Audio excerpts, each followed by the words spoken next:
بسم الله الرحمن الرحيم.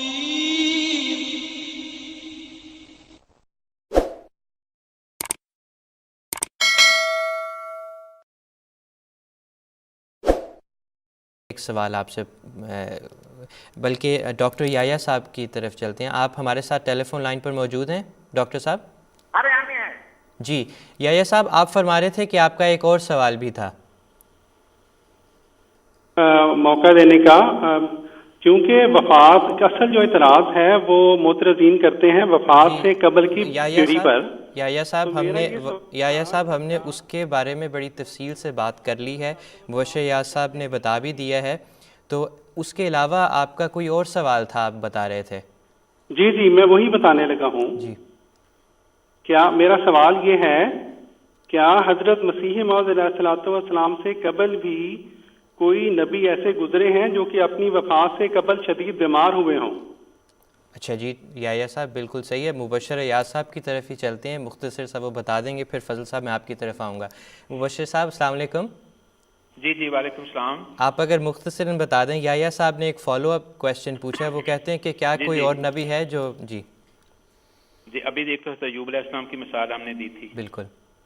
پھر حضرت صلی اللہ علیہ وسلم خود اس بخار کی حالت میں وفات پائی. جی اتنی تکلیف تھی کہ حضرت فاطمہ رضی اللہ تعالی عنہا فرماتی ہیں کہ میں نے جب آپ کو دیکھا اس تکلیف میں تو میری آنکھوں میں آنسو آ گئے. جی اتنی تکلیف میں حضرت صلی اللہ علیہ وسلم ہیں. تو اس شدید جو تپتا ہوا بخار تھا وہ حضرت صلی اللہ علیہ وسلم کو ہوا. جی اچھا یہ بیماری الگ، حضرت زکریا علیہ السلام کو آرے سے 2 ٹکڑے کر دیا گیا. تو یہ تو ایسی چیزیں ہوتی نہیں ہیں. اب ہمارے پاس سارے نبیوں کا ریکارڈ تو نہیں ہے. جی یہ تو تکلیفیں آتی ہیں. بڑے اولیاء اللہ ایسے گزرے ہیں جو اس طرح کی کیفیتوں میں رہے. تو یہ تو ایسی کوئی قابل اعتراض بات ہو نہیں سکتی.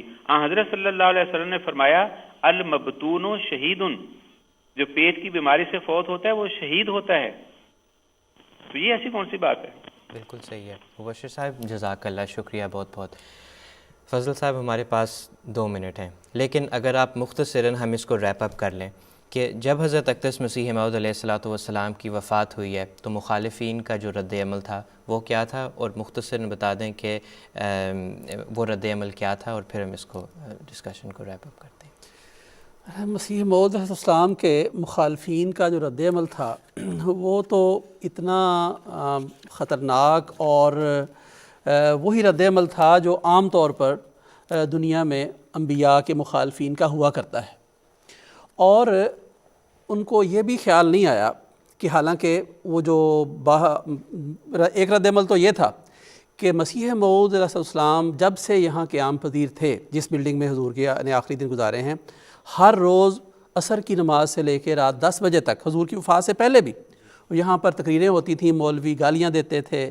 پھر مسیح موعود علیہ السلام کی وفات ہو گئی تو اس کے بعد انہوں نے ایک تو آتا ہے مختلف روایتوں میں یہ بات لکھی ہوئی ہے کہ انہوں نے ایک جھوٹا جنازہ بنا کر کندھے پر اٹھایا اور بیہودہ باتیں کرتے ہوئے، شور کرتے ہوئے، نعرے لگاتے ہوئے گویا اپنی طرف سے خدا کے اس نبی کی توہین کر رہے تھے. حالانکہ ان لوگوں کو یہ نہیں پتا کہ حضرت صلی اللہ علیہ وآلہ وسلم تو ایک یہودی کے جنازے کی بھی تعظیم کے لیے کھڑے ہو گئے تھے، اور آپ صلی اللہ علیہ وآلہ وسلم کی یہ تعلیم ہے کہ ایک انسان کو ایک انسان کے حوالے سے ہمیں ڈیل کرنا چاہیے. تو بظاہر یہ لوگ مسلمان تھے، لیکن سیدھی بات ہے کہ اس وقت وہ لوگ اس قدر شور شرابہ ڈال رہے تھے، اس قدر گالیاں دے رہے تھے، اس قدر توہین امیز الفاظ بول رہے تھے. اور اس کے مقابل پر یہ بات بھی لازمی بیان کرنی چاہیے کہ حضرت مسیح موعود علیہ السلام اپنی جماعت کو جو تعلیم دے گئے تھے کہ گالیاں سن کر دعا دو، پا کے دکھ آرام دو، آخر وقت تک مسیح موعود علیہ السلام اپنی جماعت کو یہی کہتے چلے گئے. اور آفرین ہیں ان مسیح موعود علیہ السلام کے غلاموں پر. ان میں سے بیرسٹر بھی تھے، وکیل بھی تھے، بڑے بڑے عہدیدار تھے، مالدار لوگ تھے، زمیندار تھے، ان کے اندر بڑے بڑے اعلیٰ عہدیدار کے لوگ تھے. لیکن ان میں سے کسی نے بھی ان مخالفین پر کوئی ایسی سخت الفاظ استعمال نہیں کیا، ان کے خلاف کوئی ایسی کارروائی نہیں کی کہ جو انبیاء کے ماننے والوں کے شان کے خلاف ہو.